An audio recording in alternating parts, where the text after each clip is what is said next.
मूर्खों का लक्षण ये है कि वो अनावश्यक चीजों पर दिमाग ज्यादा लगाते हैं, काम की बात पे नहीं लगाते हैं। जैसे कई लोग आपको देखेंगे जिनको 300 फोन नंबर याद है,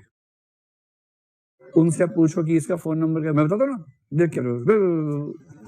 के वाह यार बड़ी जबरदस्त मेमोरी है, वो इसी में खुश है। जिस जमाने में सारे फोन नंबर सेव हो जाते हैं, उस जमाने में फोन नंबर याद करना अपनी मेमोरी पावर का बेजा इस्तेमाल है, गैर जरूरी इस्तेमाल है। जितनी बाइट्स खराब की हैं आपने फोन नंबर याद करने में, उतनी बाइट्स में कुछ काम की बात याद कर लेते हैं। क्यों फोन नंबर याद किया? 2-4 फोन नंबर समझ में आते हैं, इमरजेंसी में याद होने चाहिए। संकट हो गया, फोन गुम हो गया, नंबर ही याद नहीं है, 2-4-5 नंबर समझ में आता है कि याद होने चाहिए, जो जरूरी नंबर है।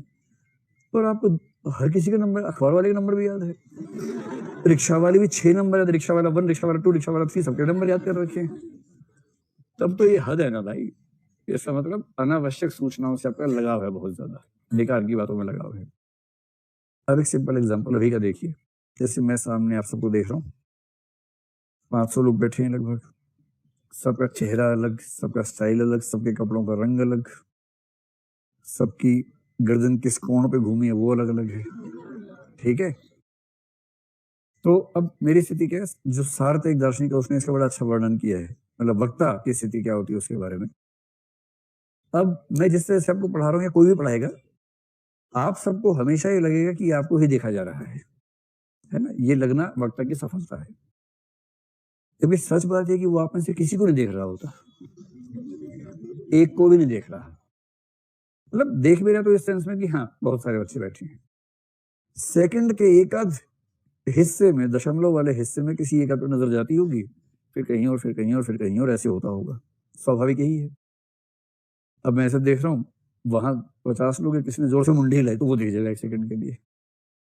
फिर वहां किसी ने हाथ यूं किया तो वो दिख गया 1 सेकंड के लिए, कुछ अजीब सा दिखेगा तो वहां नजर 1 आध सेकंड को जाएगी, वरना नजर सामान्य रूप से ऐसे ऐसे घूमती रहेगी, यही होगा। अब अगर कोई कहे कि यार आप क्लास में पढ़ाते हो सब बच्चों को, तो ये बताओ कि इस नाम के बच्चे ने आज कौन सा रंग का स्वेटर पहना हुआ था, और आप कहे कि वो आगे से 5वीं रो में बाईं तरफ तीसरे नंबर बैठा हुआ था, आप कहेंगे यार मुझे क्यों पता होना चाहिए, ये तो कहेंगे क्यों पता होना चाहिए। कई लोगों की रुचि इसी में होती है, और इस मामले में बड़ा आश्चर्य है, मतलब जेंडर सेंसिटिव में बहुत ज्यादा हूं, लेकिन मैंने ऐसे पाया है कि शादियों में मैंने देखा है, महिलाओं की भाषा में अक्सर ये होता है कि ये वही साड़ी है जो 2 साल पहले तुमने पहनी थी, ऐसी बातें मैंने सुनी है। मुझे नहीं पता कि ये मैं सही बात कह रहा हूँ कि गलत बात कह रहा हूँ, पर मैंने सुना है ऐसा, और मैंने महसूस किया कि पुरुषों को इस बात का पता ही नहीं होता कि पिछली कितनी शादियों से एक ही कमीज पहने काम चला रहे हो, फर्क ही नहीं पड़ता, क्योंकि उनके लिए ये सूचना अनावश्यक सूचना है, और महिलाओं की शायद मजबूरी है, क्योंकि उनके लिए, मैंने कहा था ना एक बार कि सौंदर्य उनके लिए एक मजबूरी का मामला ज्यादा है, शायद इस वजह से उस पर फोकस इतना ज्यादा है, वो हमेशा सिस्टमेटिक प्रोसेसिंग में रहती हैं कि साड़ी, अरे रिपीट कर दी तूने तो 6 साल पहले ही पहनी थी एक बार तुमने, फिर, और आदमी कह रहा है 6 साल नहीं, 6 साल से रोज पहनता हूँ भाई, तुम 6 साल बाद आए हो, मैं तो रोज क्या है। कौन सी सूचना आवश्यक है, कौन सी अनावश्यक। अब जैसे ये मेरे लिए क्यों आवश्यक होना चाहिए कि आप में से कौन कहाँ बैठता है, किसके साथ बैठता है, किस रंग के कपड़े पसंद है, टोपी लगाता है कि नहीं लगाता है, चश्मा लगाता है कि नहीं, मुझे मैनू की, मतलब मुझे क्या मतलब इस बात से। लेकिन अगर मैं अपने दिमाग को अभ्यस्त ना कर लूं इस चीज के लिए कि इन चीजों पर ध्यान देना ही नहीं है, तो मेरी बहुत सारी एनर्जी खर्च हो जाएगी उन सूचनाओं को ध्यान से देखने में जो गैर जरूरी है, और आप समझ रहे हैं दिमाग का धुआं निकल जाएगा, इतनी सूचना। और जब आप घर से निकलते हैं पूरे दिन भर में ऐसी लाखों करोड़ों सूचनाएं आपके आसपास हैं जिनको लगातार इग्नोर करना होता है, और यदि आपने उन पर फोकस करना शुरू कर दिया तो आप अपना काम कभी कर ही नहीं पाएंगे।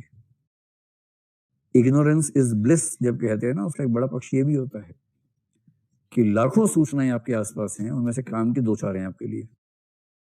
बाकियों को इग्नोर करना भी आना चाहिए।